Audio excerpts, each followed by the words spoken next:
You know, we talk about culture all the time, but have you ever really stopped to think about how deeply ingrained it is?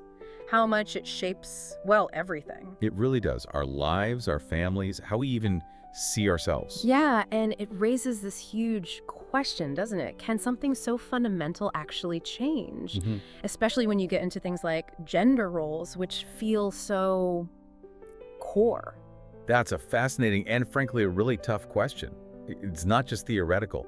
It impacts people's lives every single day all over the globe. Absolutely. And that's exactly what we're doing today, a deep dive into this really complex, often conflicting relationship between traditional cultural practices and the global push for gender equality. It's a crucial conversation. It really is. And for you listening, our goal here is to help you get genuinely well informed on this critical issue without feeling, buried under information. Right. We've gone through quite a bit of material, academic research, expert reports, even a real online discussion thread, actually. Oh, interesting. Yeah, and we're aiming to pull out the key insights, look at the different angles, maybe uncover some surprising facts along the way, help you understand the dynamics. Okay, so let's start at the beginning.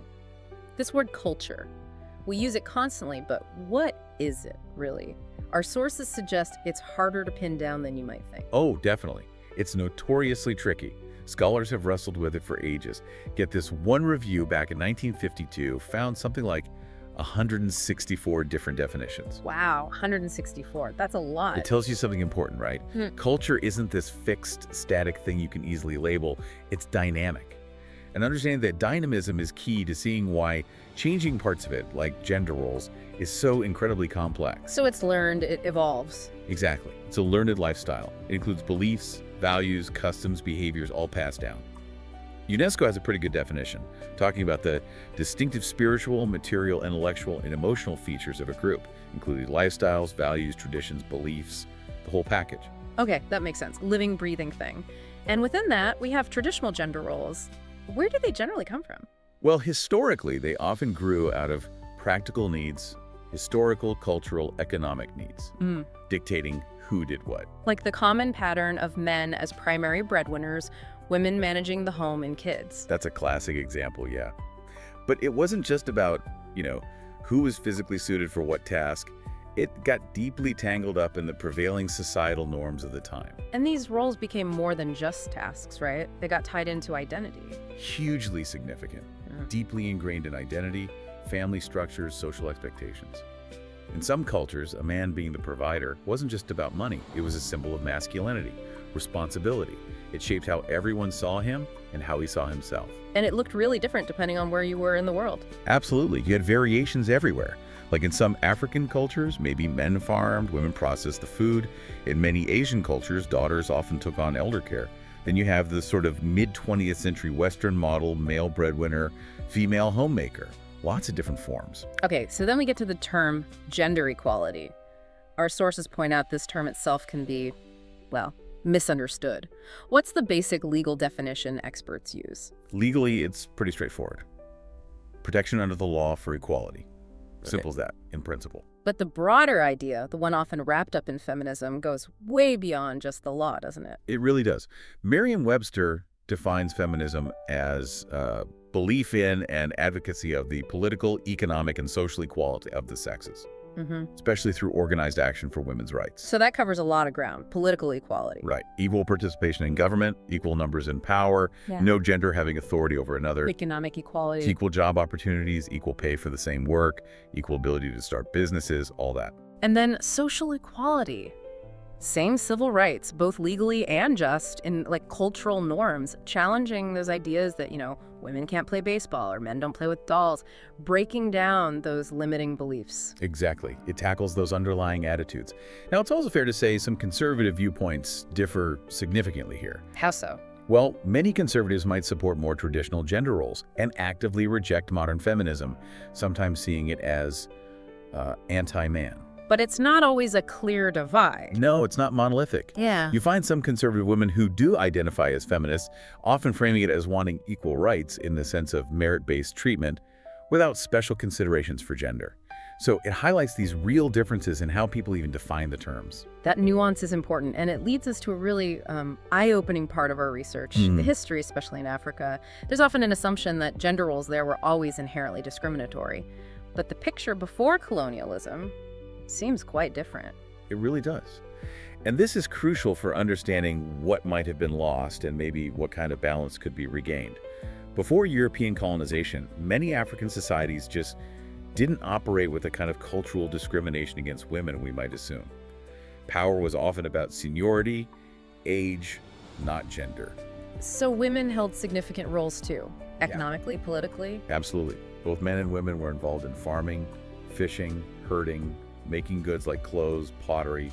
Their roles were often seen as complementary, not strictly hierarchical or stereotyped, and women often controlled the profits from their own labor. That really challenges the common image. It does. Women were respected figures, teachers, passing on knowledge and values. They were pioneers in skills like trapping, hunting. In some societies, they were even seen as sort of closer to the creator because they could give birth. Maternal rights were often strong. What about politically? Were they involved in decision-making? Definitely. They participated in political meetings. In places like Igbo society in Nigeria, women had significant roles.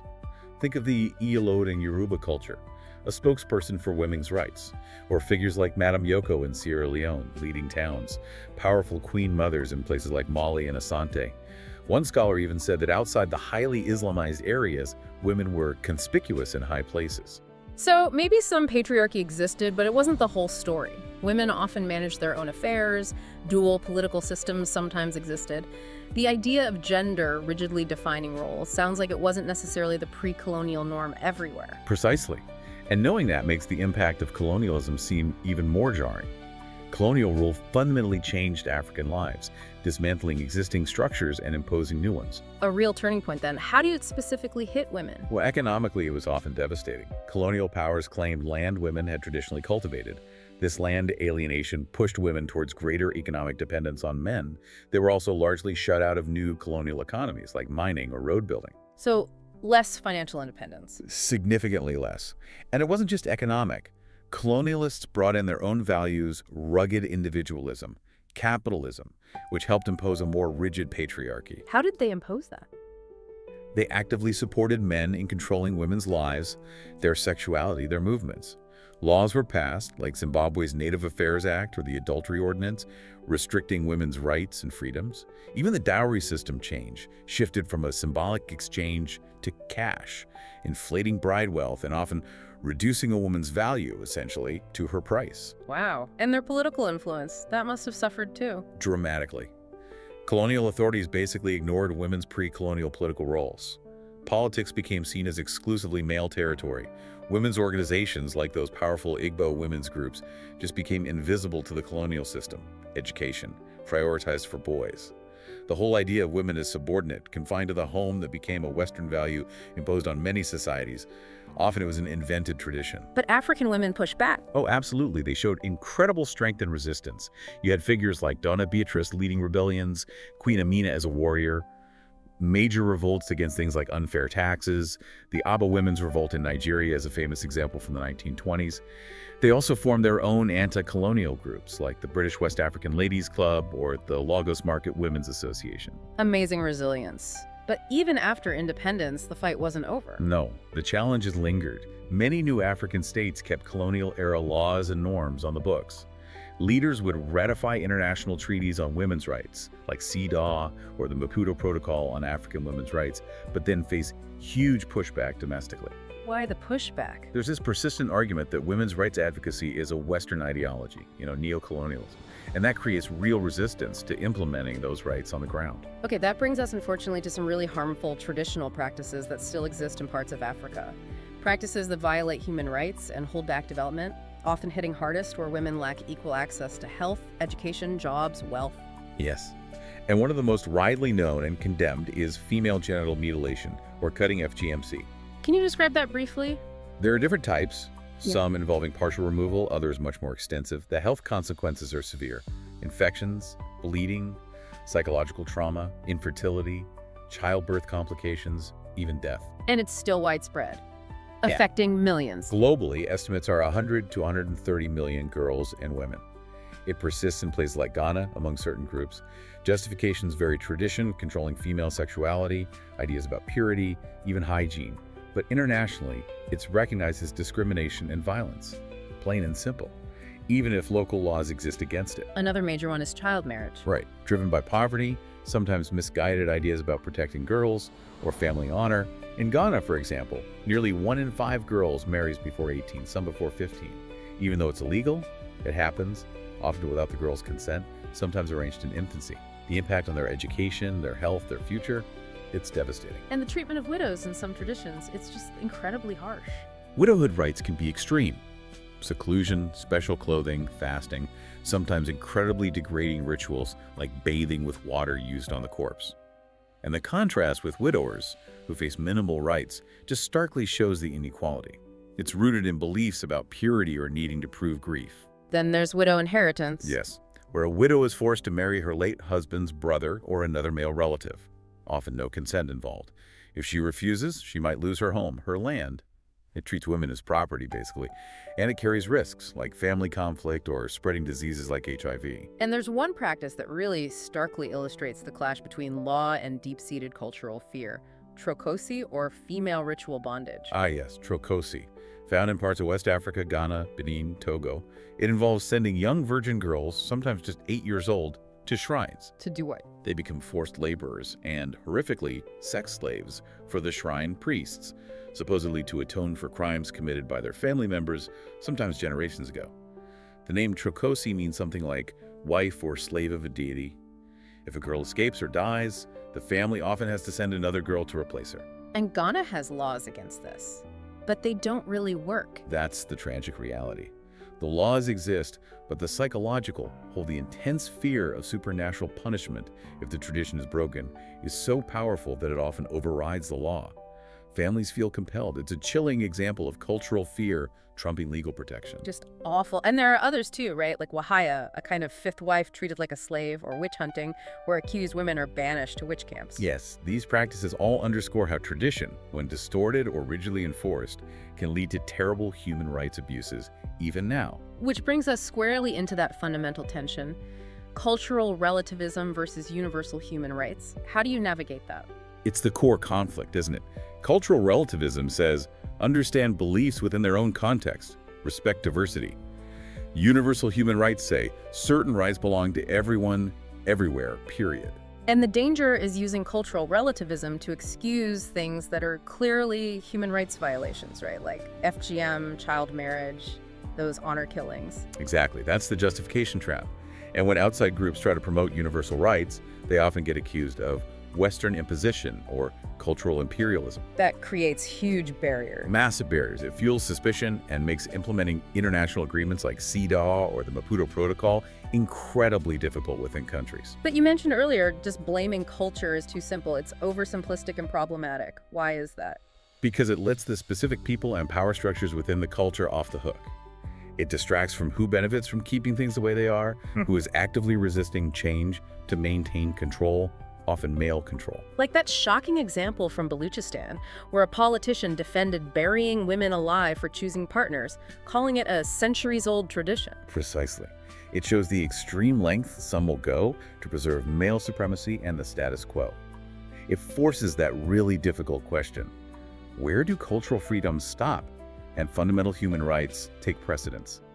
There's no easy line. There really isn't. So, given all this complexity, how do we move forward? If just imposing international standards doesn't work well, what strategies actually make a difference? Well, a strong consensus from our sources is that change is most effective, most sustainable when it comes from inside the culture itself. Yeah, but what does from the inside look like in practice? It means reframing the struggle. It's not necessarily against culture or tradition wholesale. It's about enabling women, as one source put it, to own both their culture and their human rights. It's about finding ways to view tradition with new eyes and change the parts that harm or diminish dignity. So, bridging the gap between rights advocates and, say, cultural preservationists, how do you start? Engaging local leaders is absolutely crucial. Community leaders, religious leaders, or traditional leaders, they have the trust and influence that outsiders often lack. They can help dispel myths and shift attitudes from within. And building on the positive aspects of the culture that already exist. Yes. Yeah. Africa has so many positive values: solidarity, tolerance, respect, sharing, negotiation. Harnessing those can help restore balance, maybe recapture some of that pre-colonial harmony rather than just tearing everything down. Can you use traditional methods for modern change? Absolutely. Things like traditional dances, storytelling, using native languages, these can be powerful tools to analyze and critique harmful practices in a way that feels authentic, not foreign.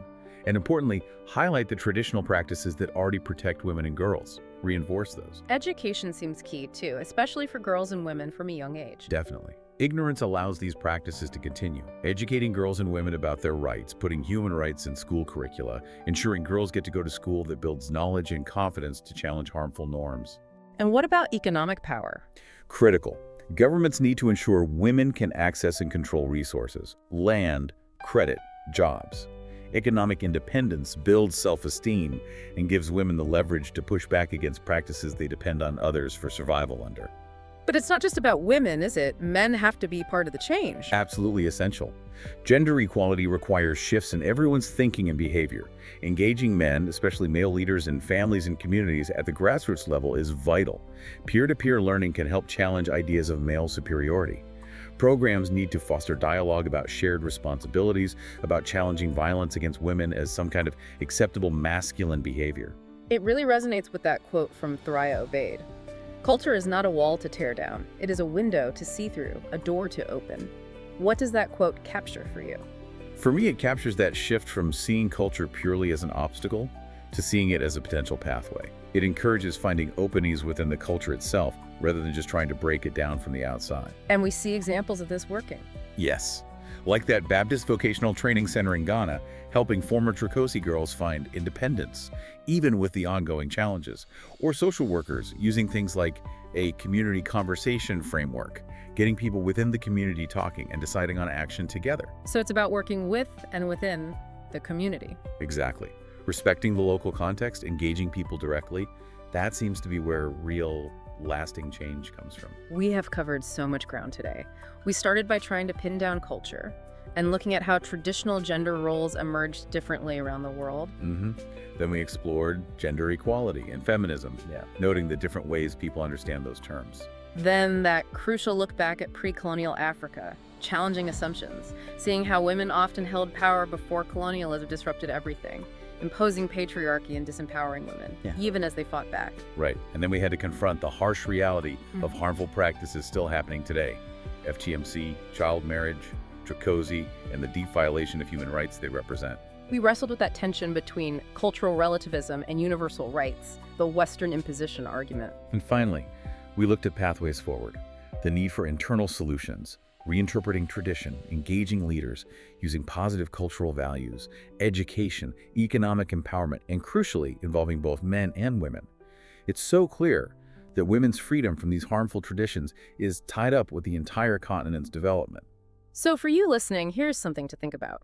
If African societies fought so hard for freedom from external forces, political, economic freedom, what kind of internal leadership, what kind of cultural innovation is needed now to achieve that same freedom for women within their own societies? How can these deeply rooted practices be transformed, not just because international law says so, but because it's fundamentally vital for Africa's own progress? That's a profound challenge, requiring us all to look and listen with new eyes.